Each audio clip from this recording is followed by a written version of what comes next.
Hi, microeconomics class. This is Dr. Stywart checking in on your chapter this week. And it's quite a full chapter. We're looking at the consumption, real GDP, and the multiplier. So we got a lot going in this chapter. Seems like there's a lot of different subjects that kind of come together. So we're going to start out the chapter with a few more Keynesianisms. So remember Keynes from the last chapter and his economic ideas. And so he has ideas, of course, on this chapter as well. So the part about the real consumption finds out what we really are spending, and that helps us to find out some different things. First off, being we have marginal propensity to save, marginal propensity to consume. So we'll have some formulas in there that tell us increments, basically is what that's telling us, our increments. Maybe if we save $1, what does that mean down the line? That's our propensity to save that. Or for consuming, if we spend so much money, what does that mean also, in marginal analysis? And so along with that comes our average propensity to save, our average propensity to consume, which kind of makes, average kind of makes the sense of what that's going to be. But marginal is very big in economics as far as what we, particularly if you're a business, if you're going to spend $1 million in investment, what's it going to get you? You have to kind of figure down the line, maybe I better get whatever that amount is.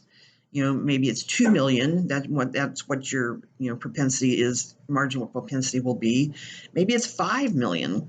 But they have formulas that go through these things so companies can figure this out before they do any spending.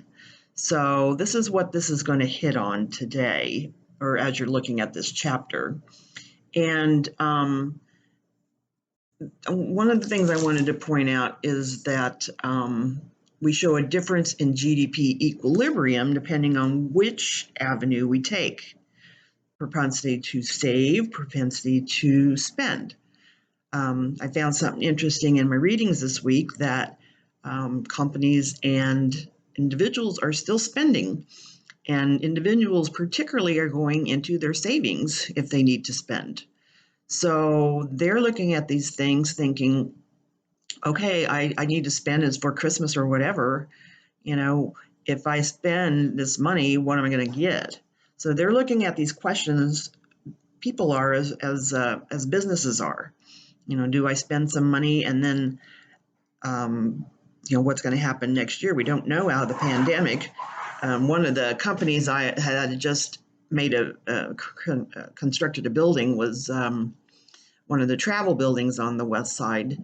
And as soon as they got this brand new, beautiful travel building done, the pandemic hit and nobody's traveling. So, they made the best estimates they could in the economy that was booming.